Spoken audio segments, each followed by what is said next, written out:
right, and we are back here on the GSMC Football Podcast. And for the final part of the show, we are going to talk about Justin Fields and what's the latest on him. Yeah, it's interesting because it looked like he was going to, get traded.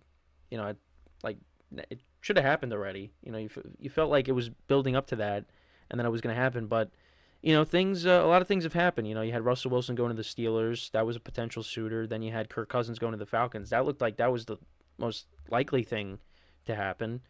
Um, but that hasn't been the case. He's still with the Bears. Also, there was some traction gaining with the Raiders, and then they signed Gardner Minshew. And they might end up drafting a quarterback. So now where does that leave Justin Fields? So according to Adam Schefter, teams are still have interest, but it's possible they bring him in and they only view him as a backup rather than a starter. Um, it's going to be interesting. And again, that scenario where, um, they keep Fields and they draft Caleb Williams, that's on the table. That is definitely on the table. And in my notes, one of the similar situations that you could kind of relate. Well, again, depends on what happens, but is when the Cardinals drafted Kyler Murray when they already had Josh Rosen. That's kind of like what we're going towards right now. If the Bears do draft Caleb Williams, and it seems like that's going to end up happening. So, I mean, you got the Vikings in your own division that, yeah, you bring in Sam Darnold, but maybe Fields could be someone they trade there, but I don't know if they're going to want to do. I don't think they're going to want to do that. They also want to do right by Fields, so I think they're waiting for the right opportunity. I mean, I don't know what the Seahawks are going to do. I know they. Sorry, holding back a sneeze. It happens at least once on the show. So, but of course it happens at the end. But anyways, yeah, the Seahawks. So they're bringing back Geno Smith. I know Drew Lock. He ended up signing with the Giants. Curious to see what they do. Is that that was another team that I thought about? Like, oh yeah, I mean they have Geno Smith. Would they want to bring in Justin Fields? I don't know. But that maybe is another team. But other than that, I mean, then you got the Giants. But they just signed Drew Lock, and they're probably going to draft a quarterback. So I don't know. But I think that's pretty much it. I can't really think of anyone else right now. Because again, most of the teams that were maybe linked to Fields, I mean, they made moves. Again, Russell Wilson to the Steelers, and Kirk Cousins signed to the Falcons. That was the big one. The Broncos too, but they're probably going to draft a quarterback. So I don't really know. But yeah, I mean, if teams are viewing him as a backup, I mean, what does that mean? Well, again, Justin Fields, since he's entered the league, he hasn't been spectacular. Now, again, running the football, he's been spectacular. Throwing the football, that's different. That's where he needs to improve his game, is throwing the football. And it's the Bears haven't been a great spot for him, but now they've started to improve the team. I like the direction the Bears are heading in. And when he came back from injury, the Bears they were playing better. And there was a couple of games that they could have won that they lost down the stretch. I mean, against the Browns, they were winning and they lost that game. And then also the Lions, the second time, or no, the first time they should have won that game too. I mean, he definitely played better as the season progressed, when he came back from injury. But again, I mean, it's not like he's running the football well, but, throwing it, I mean, he's not even passing for 200 yards. He's mostly just running the football. And again, he's playing quarterback. So you want to see him, improve throwing the ball. But again, the Bears as a team did play better. And again, I think they're heading in the right direction. right now it's them and the Vikings battling it out for 3 and 4. Right now, I look at the Packers and the Lions. Those are going to be the two teams right now going into next year as the teams fighting for first place in the North. Um, Again, it all depends on.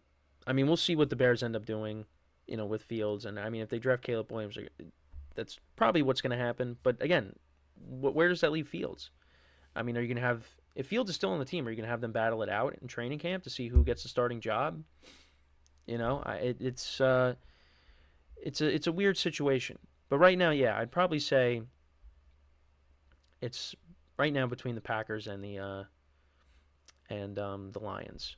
But because the Vikings right now, I mean, Sam Darnold right now is your starting quarterback.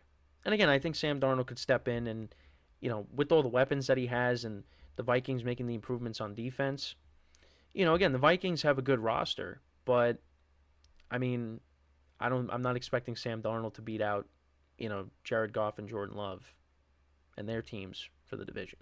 Now, if they had Kirk Cousins, that's a little different. But again, Kirk Cousins is coming off an Achilles injury. And then you have the Bears, who, again, I like the direction they're going into. See, this could be another division that is going to be super competitive. But right now, I still look at the Lions and the Packers as the top two teams at this current moment. But, yeah, I mean, Justin Fields gets traded. Maybe he ends up being a backup, which, again, I bring up my Dynasty League. He's one of my other quarterbacks. I have Jordan Love, but I also have Justin Fields. So now if Justin Fields is a backup, well, I need another quarterback. So, again, this is something that, I mean, the draft is in another, what is it, at the end? It's at the end of April, I think, if I'm not mistaken. So, we got from now till then, I guess. I mean, is Fields going to get I mean, I don't know at this point. I mean, unless somebody gets hurt. If somebody gets hurt, I think then you could see Fields possibly being traded.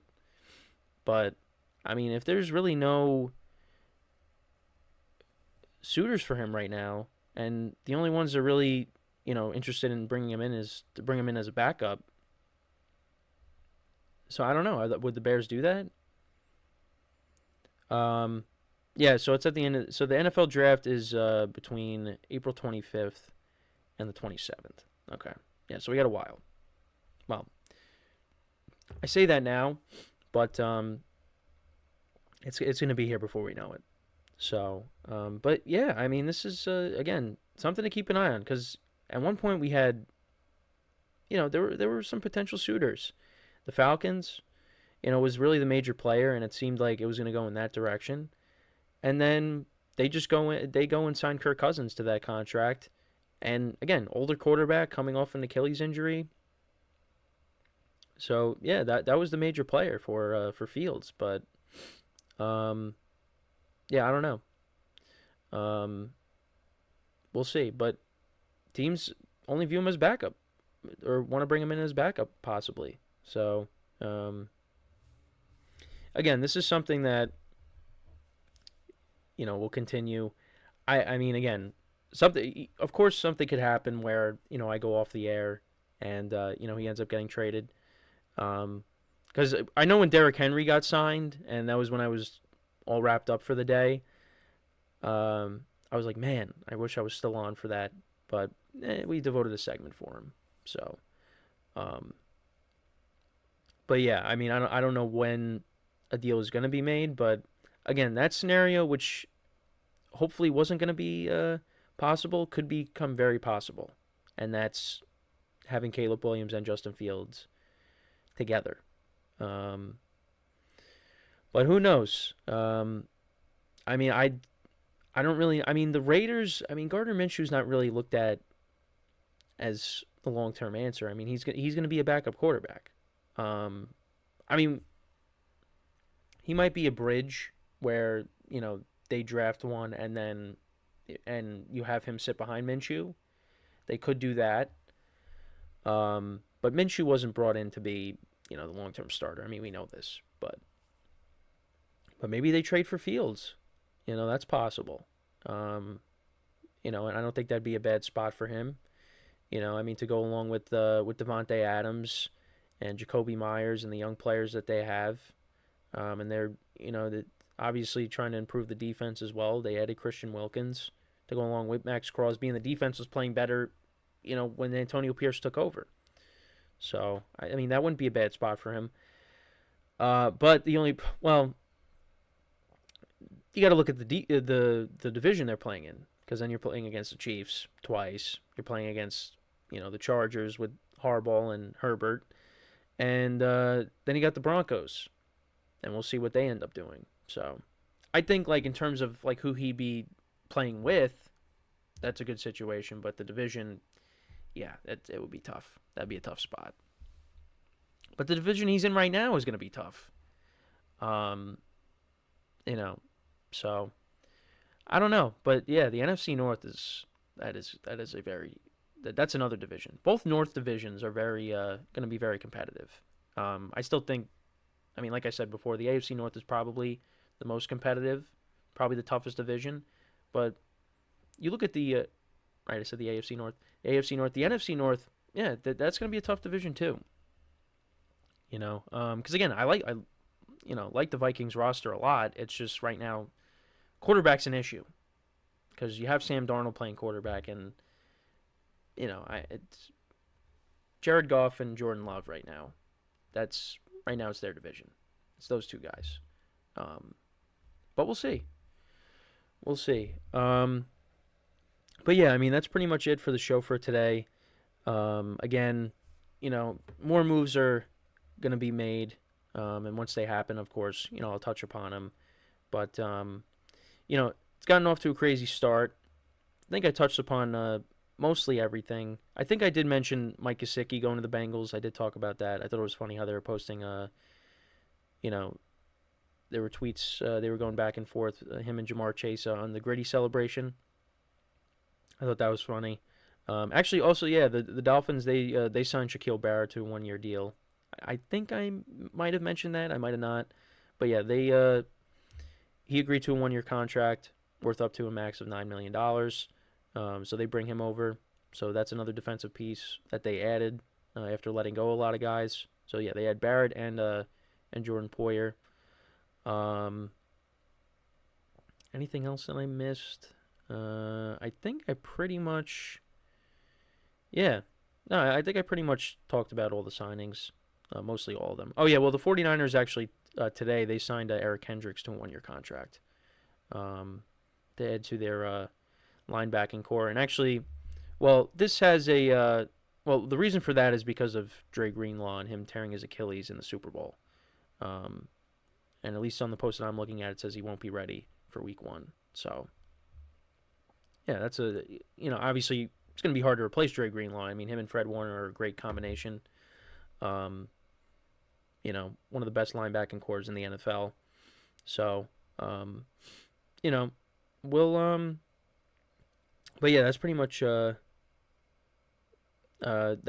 with the show for today. Again, thank you guys for tuning in. We'll be back again tomorrow, same time, and again, hopefully we get some more crazy news and we'll break them down when they happen.